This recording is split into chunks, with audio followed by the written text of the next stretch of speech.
tumsifu Mungu.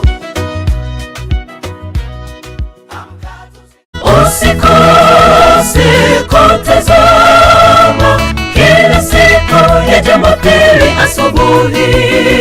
Njoo pamoja tumshangilie Mungu wetu kwa mema anayotutendea kila siku. Utasikia neno la Mungu na shuhuda nyingi zinazotutia nguvu. Chagua Star TV, kituo kilicho bora. Star TV brightness your day.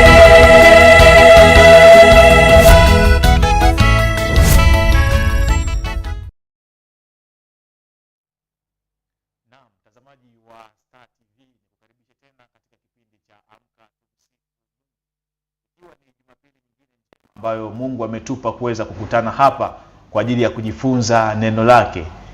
Huwa ni kawaida kila ifikapo siku ya Jumapili kuanzia saa 12:30 hadi saa 3 kamili tunakutana hapa Star TV kwa ajili ya kuweza kukumbuka, na Mungu anatukumbusha ni kitu gani anataka tukifanye. Na hapa siku ya leo tutakuwa na mada inayosema umuhimu wa imani. Na hapa nimekuandalia mtumishi wa Mungu ambaye atakuwa na sisi katika kipindi hiki kwa ajili ya kuweza kutufundisha vyema kabisa. Na nadhani Mungu atatutoa katika hatua moja kutupeleka katika hatua nyingine. Hivyo ni kuombe, kama ndio kwanza unajiunga nasi, endelea kubaki nasi mpaka mwisho. Endelea kubakia nasi kwa ajili ya kuweza kujifunza mengi zaidi kutoka hapa Star TV. Na mimi naitwa Madoshi James, na anayenifanya kuonekana ni Venita, pamoja na msimamizi wa kipindi hiki Emmanuel Makuliga. Nikukaribisha sana tuweze kuungana kwa pamoja ili Mungu atusaidie katika Jumapili hii iwe ni Jumapili njema kabisa, kwa sababu umeanza na Amka Tumsifu Mungu hapa Star TV.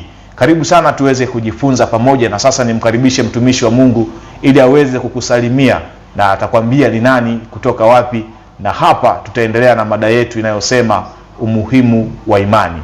Mtumishi wa Mungu, Bwana Yesu asifiwe. Amina. Bwana Yesu asifiwe sana. Amina. Bwana Yesu asifiwe sana. Amina. Habari za majukumu? Ni njema kabisa. Karibu Amina sana Star TV, na karibu katika kipindi cha Amka Tumsifu Mungu. Amina. Sawa sawa. Nikukaribisha umsalimie mtazamaji ili aweze kukufahamu vizuri zaidi. Sawa. Mimi kwa majina yangu naitwa Apostle Paulo Saidi au mchungaji Paulo Saidi. Natokea kanisa la CAG Mto Uzima hapa jijini Mwanza, liko eneo moja la Igoma. Pale Igoma kituo kinaitwa Ndama. Kwa hiyo kutoka barabara kuu ya kwenda Magu au Msoma ni kama dakika 4 tu. Ni kama dakika 4 tu kufika pale kanisani. Lakini Mungu ametupa nafasi, nipende nikukaribishe wewe mtazamaji na msikilizaji kwenye kipindi hiki cha Amka Tumsifu Mungu, maana kinatupa nafasi ya kujifunza maneno ya Mungu. Inatupa nafasi ya kujifunza maneno ya Mungu kama leo nilivyopata nafasi tena kabisa kabisa. Na mimi moja kwa moja nitaenda kwenye mada yetu inayozungumza umuhimu wa imani. Sawa sawa. Na labda mchungaji, kabla hujaenda kwenye mada yetu, nimwambie tu mtazamaji kwamba anaweza kaungana nasi. Mtazamaji, unaweza ukaungana nami kwa kutumia namba hii ya simu 0655 77 07 96. Ikiwa unatamani kutuma ujumbe wako mfupi kupitia namba hii, unaweza ukatupata. Na namba hii ipo chini ya TV yako hapo, unaweza ukaikopi vizuri na ukautuma ujumbe wako. Lakini pia katika mitandao ya kijamii ni Tumsifu Mungu. Unaweza ukatupata huko YouTube, TikTok pamoja na Instagram kwa kuandika neno Tumsifu Mungu. Moja kwa moja huko unaweza ukaachia pia maoni yako. Na sasa tuendelee na mchungaji hapa juu ya mada hii, umuhimu wa imani. Mchungaji, karibu sasa tuendelee. Asante. Tunaendelea sasa kwenye mada yetu ambayo imetuleta hapa, ni mada ya umuhimu wa imani. Imani ni kumwamini Mungu, lakini kunakotokana na neno la Mungu, kwamba tuweza kufahamu Mungu yupo kwa sababu kutokana na neno lake. Na inazungumza wazi Biblia kwamba pasipo imani haiwezekani kumpendeza Mungu. Kwa sababu katika maisha yetu tunatamani tumpendeze Mungu. Na njia pekee ambayo Mungu ameiweka ni sisi kumwamini, kama ilivyoandikwa katika kitabu cha Waebrania sura 11 mstari wa 6, kwamba pasipo imani haiwezekani. kumpendeza yeye, na kila mtu amwendee Mungu lazima aamini yupo na anampa thawabu yule amtafutaye. Kwa hiyo kwa namna hiyo hatuwezi kumpendeza Mungu bila imani. Ndio maana umuhimu wa imani na maisha ya kumcha Mungu hatujaanza sisi. Kuna waliotutangulia. Kuna baba zetu, tuna Ibrahimu, tuna Moses, Musa, tuna manabii waliotutangulia katika swala la kumwamini Mungu, na maisha yao yakawa kielelezo, wakafanikiwa, lakini walichokitumia ni imani. Kwa hiyo na sisi tunaomcha Mungu leo, ambao tunaweza kujifunza kwa waliotutangulia ni nini kilichowasaidia kufanikiwa, ni imani. Ndio maana tukaoa na mada inayozungumza umuhimu wa imani katika maisha ya kumcha Mungu. Sawa. Na mchungaji, sasa hebu tuambie kuna umuhimu gani wa kuwa na imani? Umuhimu wa kuwa na imani, kwa sababu Biblia inasema pasipo imani haiwezekani kumpendeza Mungu. Kwa hiyo umuhimu wake unaonekana kwamba usipokuwa na imani, maana yake huwezi kumpendeza Mungu, na kama huwezi kumpendeza Mungu huwezi kupokea chochote kutoka kwa Mungu. Kwa hiyo kwa sababu imani ni kiunganishi kati ya sisi na Mungu. Na imani inasimamia vitu visivyoonekana kwa macho.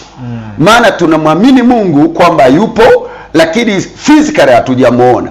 Kwa hiyo kwa njia ya imani ndio inayotuunganisha na yeye. Sawa sawa, tuendelee na somo letu sasa ili mtazamaji aweze kufahamu zaidi. Kwamba imani, ambapo naweza kusoma mistari tu michache, kwamba na imani tunapokuwa nayo, na ile imani leo nataka tuende kwenye hatua moja kwamba inakuwa kwamba imani huwa haikomei katika kiwango kimoja. Kuna madaraja mawili ya imani. Kuna imani ndogo na imani kubwa. Kwamba unapoanza kumwamini Mungu unakuwa na imani ndogo.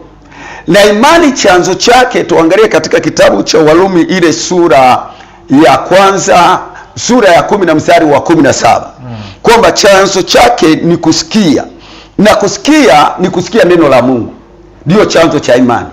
Lakini kuna hatua nyingine ambayo inakufanya utoke kwenye kusikia uende kwenye kuona. Kwamba ulichokisikia ukakiamini, kuna hatua ya kuona matendo makuu ya Mungu, ambayo sasa kiwango kile kinakutoa kwenye levo ya kawaida kukupeleka kwenye levo isiyo ya kawaida. Na ndio maana imani nimeitenga katika madaraja mawili, kwamba kuna imani ndogo na kuna imani kubwa. Lakini tunaanza na imani ndogo kwenda kuwa na imani kubwa.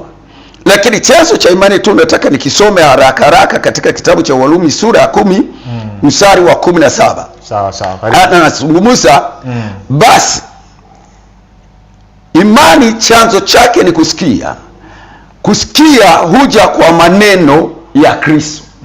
Anazungumza chanzo cha imani ni kusikia, na kusikia huja kwa maneno ya Kristo. Kwa chanzo cha imani ya kumwamini Mungu inatokana na neno la Kristo au neno la Mungu. Ndio chanzo linakuonyesha uwezo wa Mungu na nguvu za Mungu. Kwa hiyo ndio chanzo. Lakini hicho ndio maana imezungumza ni chanzo, ni mwanzo, sio mwisho. Kwa hiyo unapoanza kumwamini, unamwamini kupitia neno lake. Sawa sawa. Lakini unapoendelea sasa kumwamini, unakuja kuona matendo yake kufuatana na ile imani ulivyomwamini kwa kusikia. Sawa. Mchungaji, umesema kwamba imani umeiweka katika makundi mawili. Ndio. Kundi la kwanza ni imani ndogo na kundi la pili ni imani kubwa. Sasa nataka unisaidie hapa tuweze kufahamu vizuri. Nataka kujua hapa kwenye imani ndogo na imani kubwa. Hebu nisaidie niweze kufahamu imani kubwa ni ipi na imani ndogo ni ipi?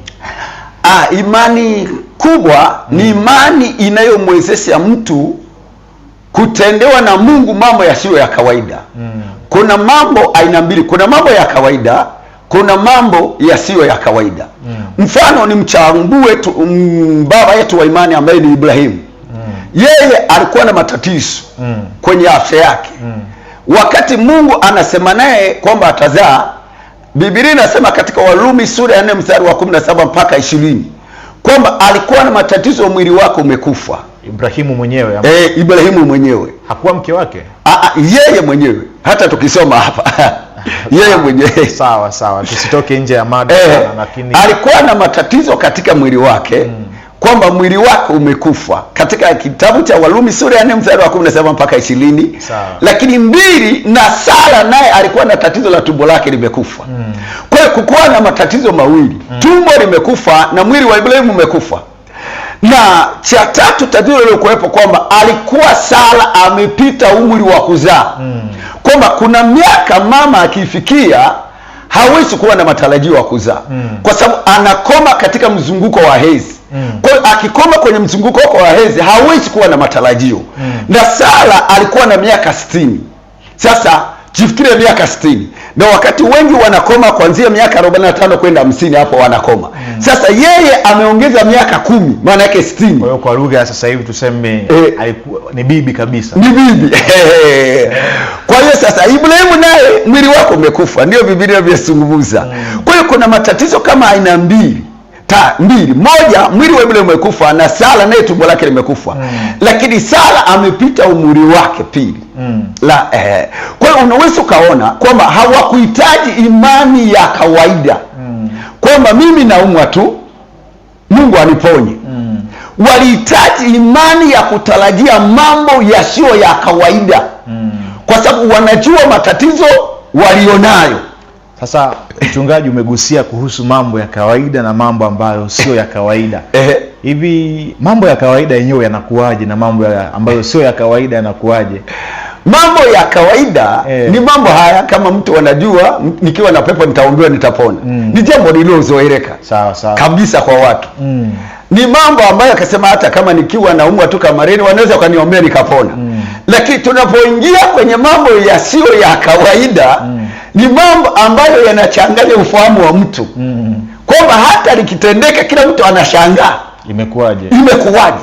Na ndio maana tunaona kwamba kwa Ibrahimu alipotendewa watu wanashangaa, miaka 60 inakuwaje? Hawakutegemea kabisa. Kwa hiyo ni mambo yasiyo ya kawaida yanayotendeka kwa watu wenye imani kubwa. Mfano lingine, Mungu anamwambia Musa kwamba upige mwamba huu utatoa maji. Sasa ana fimbo, na fimbo ni mti. Na kawaida mti ukitumia kupiga jiwe, mti ndio unapasuka, sio jiwe kabisa. Lakini yeye anaambiwa aupige mwamba halafu utoe maji.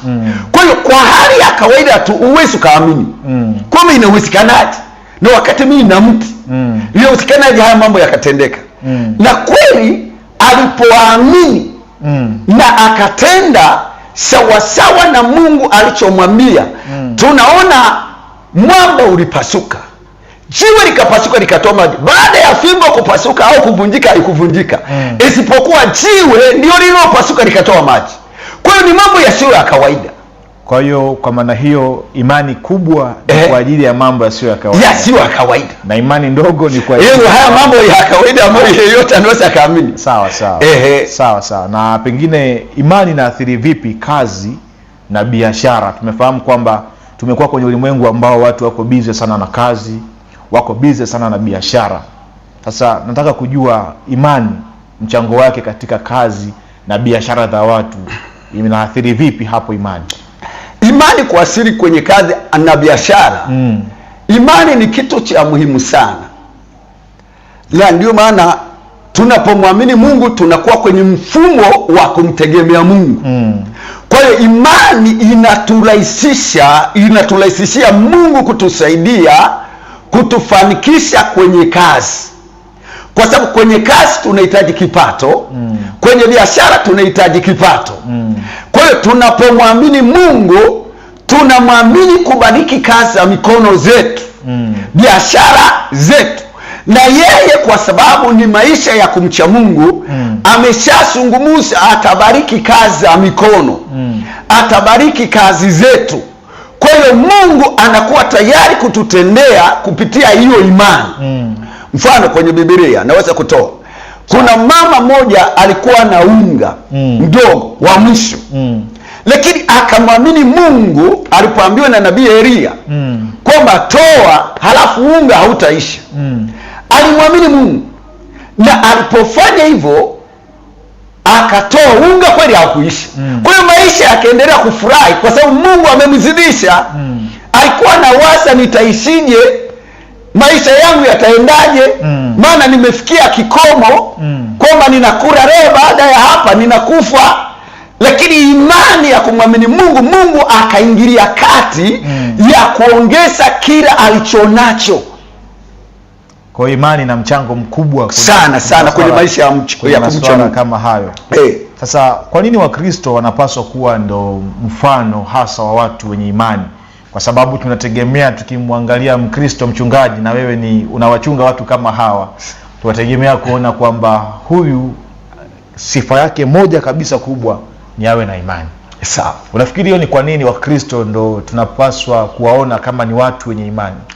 Ni kweli kabisa. Nimezungumza kwamba kuna misingi miwili ya kukuza imani. Msingi wa kwanza umeandikwa katika kitabu cha, yote miwili imeandikwa katika kitabu cha Matendo ya Mitume sura ya 4 mstari wa 20. Nitasoma tu. Sawa, karibu. Nitasoma sura ya 4 mstari wa 20. Anazungumza, Petro alijaribu kuzungumza. Anasema, maana walikutana na changamoto ya imani. Akasema, maana sisi hatuwezi kuacha kuyanena ambayo tuliyaona na kuyasikia.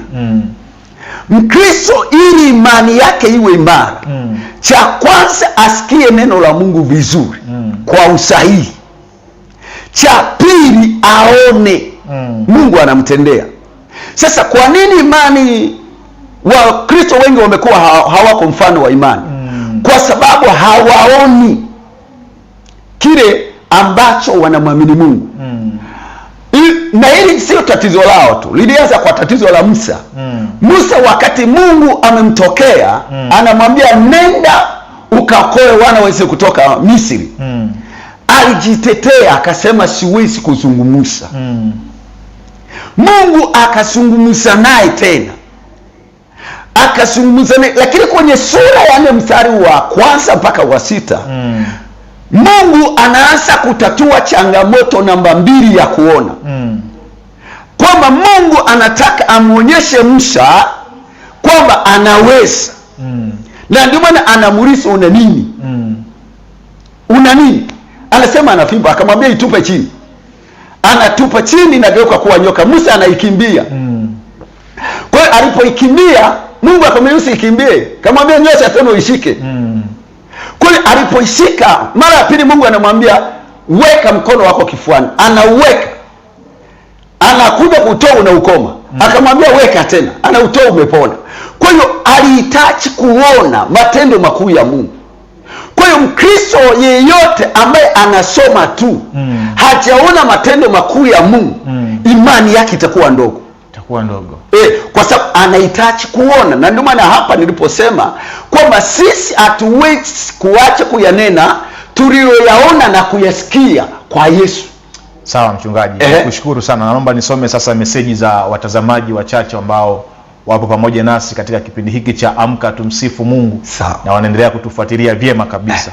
Huyu anasema ubarikiwe na kufuatilia katika somo lako la imani Star TV. Ni mimi mchungaji Jovis Simoni, niko Muleba, Kagera. Asante sana mchungaji Jovis Simoni kwa kuendelea kutufuatilia. Huyu anasema naitwa Sambara Mswaha kutoka Makinyumbi. Anasema yupo Tanga. Tumsifu Yesu Kristo. Tukwambie tu amina. Huyu anatusalimia. Sawa. Anasema Bwana Yesu asifiwe. Swali, kama Ibrahimu mwili ulikuwa umekufa, kwa nini anazaa Habili? Sasa mchungaji, kuna swali hapa. Anauliza kama Ibrahimu mwili ulikuwa umekufa, kwa nini anamzaa Habili? Hivi ni Habili kwanza au naye pia anachanganya vitu? Ni Ishmaeli. Ni Ishmaeli. Sio Habili. Habili. Sawa. Nizungumze hivi. Ibrahimu anakuja kuzaa baada ya kutamkiwa, baada ya kuamini. Lakini kabla hajaamini, huku kwenye miaka 75 hakuzaa. Hakuzaa kabisa. Kutoka mwaka 0 mpaka 75. Maana Mungu alimtokea akiwa na miaka 75. Kwa hiyo hakuwa na mtoto. Kwa hiyo baada ya Mungu kumtokea ndipo Mungu akalitatua tatizo la mwili. Ndio baadaye mke wake anamwambia ingia kwa Hajiri. Ndipo anazaa. Kwa hiyo tayari ameshaponywa. Kwa hiyo kumbe ugonjwa wake umeponywa baada ya kutokewa na Mungu. Aha. Lakini sawa. Huyu anasema naitwa Michael, niko Dar es Salaam. Imani zote ziko sawa isipokuwa tunazidiana katika mafunuo na uelewa wa mtu. Petro alimtambua Yesu kuwa wewe ni Kristo mwana wa Mungu, ila wenzake hawakumjua. Mchungaji unasemaje kuhusu? Huo ni ufunuo, sio imani. Watu watofautishe imani na ufunuo. Ufunuo ndio maana wenzake hawakumjua Yesu kama ni mwana wa Mungu, yeye akamwelewa. Lakini swala la kuamini, mfano ukisoma Mathayo sura ya 6 mstari wa 30, anazungumzia juu ya kuamini kwamba wasiwasi watakula nini, watavaa nini. Na anakuja kuzungumza enyi wenye imani haba. Ndio maana inawapa changamoto. Kwamba tatizo ni wenye imani nini? Haba, sio ufunuo. Sio ufunuo. Na Petro tukirudi kwenye Mathayo sura ya 15, amesema roho ya Yesu tayari anatembea juu ya maji. Lakini anazama. Alipozama Yesu anazungumza ewe mwenye imani haba, hajazungumza mwenye ufunuo. Maana yake anapaswa awe na imani kubwa ndio imwezeshe. Sawa, kuna swali pia hapa anasema naitwa Suleimani natoka Tarime. Mtu anawezaje kupata hiyo imani kubwa? Nimezungumza kanuni mbili. Moja ni kusikia neno la Kristo. Kanuni ya pili ni kushuhudia matendo makuu. Kwa sababu hata tunapomzungumza Petro kwamba imani yake ilikuwa baadaye akaanza kutumiwa na Mungu mambo makubwa mpaka kwa kimvuri wagonjwa wanapona, hakuanzia hapo.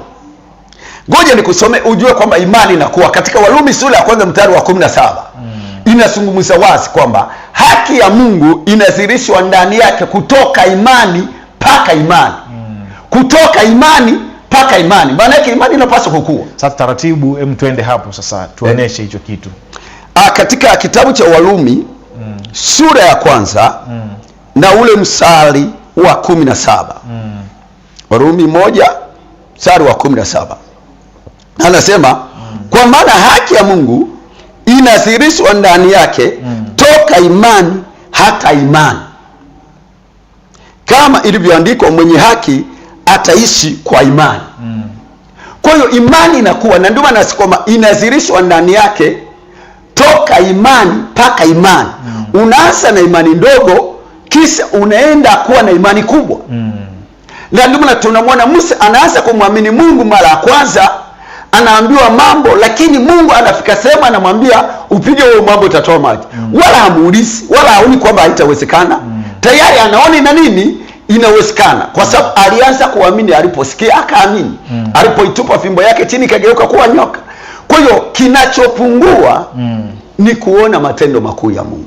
Sawa mchungaji, na pengine sasa tumalizie kwa dakika chache ili tuweze kufika tamati kwa sababu ya muda wetu ni hivyo. Twende sasa tumalizie kwenye hili, kama kutakuwa na chochote ambacho unahitaji kukisema hujakisema. Karibu. Kwamba mtazamaji na mfuatiliaji wa kipindi cha Tumsifu Mungu kwamba unahitaji sana, moja, kusikia neno la Mungu ili lijenge imani yako. Lakini mbili ni kuona matendo makuu ya Mungu uliyemwamini. Maana Biblia inasema katika Yakobo ya kwamba imani pasipo matendo imekufa. Kwa hiyo imani lazima itengeneze matokeo. Kama yule mama aliyokuwa anavujwa na damu miaka 12, aliposikia moja kisha akaenda akaona. Kwa hiyo imani yake ikamsaidia, ilileta matokeo. Na ndio maana Yesu akamwambia imani yako imekuponya. Maana imani pasipo matokeo haiwezi kukusaidia. Kwa hiyo lazima uwe na mambo mawili. Hakikisha unaamini, unasikia neno la Mungu, na hakikisha unaona kile Mungu anachotenda.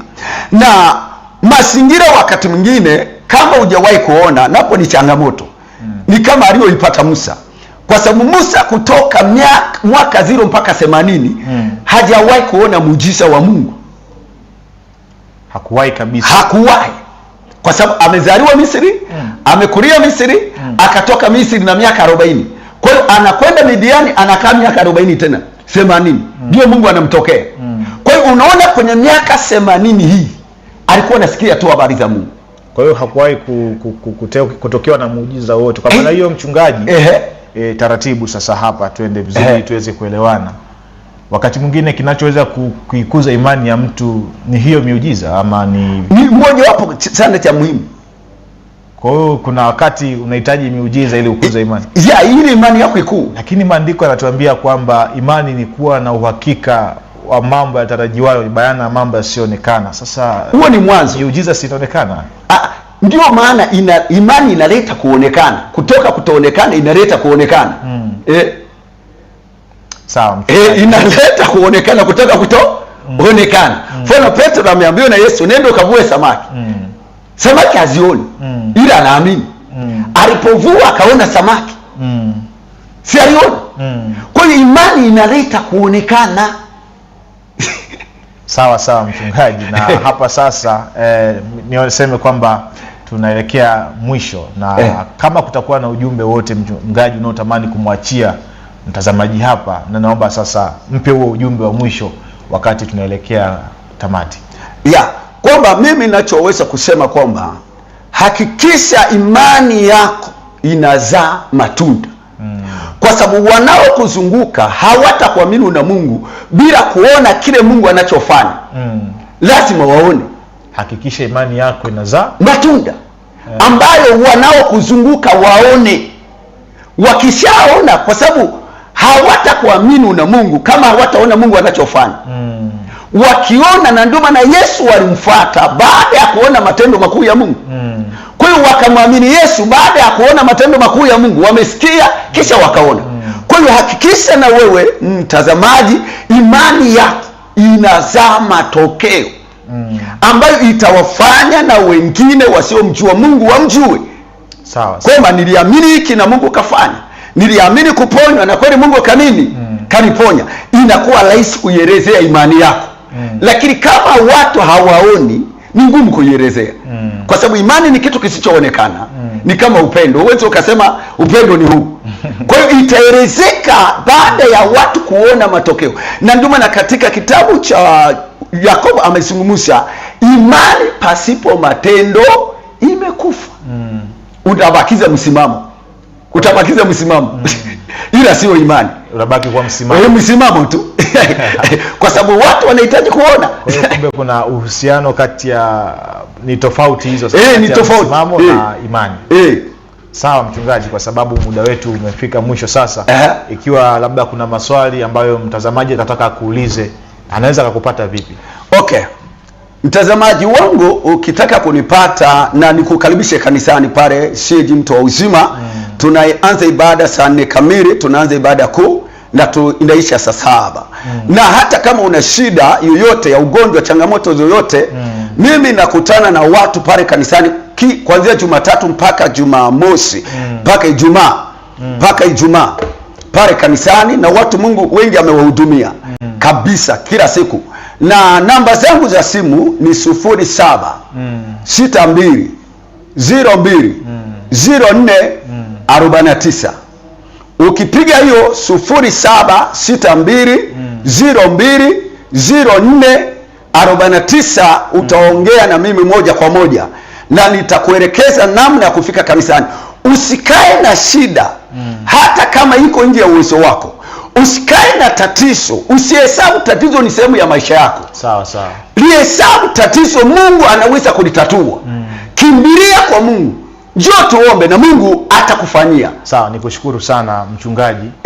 Asante sana mchungaji Paulo Saidi kwa kutufundisha juu ya umuhimu wa imani, na ninaamini sasa kuna kitu ambacho mtazamaji amejifunza, ni tofauti na wakati alikuwa akijiunga na sisi hapa. Sawa, mtazamaji, nikushukuru tena kwa kuendelea kuwa nami katika kipindi hiki cha Amka Tumsifu Mungu hapa Star TV.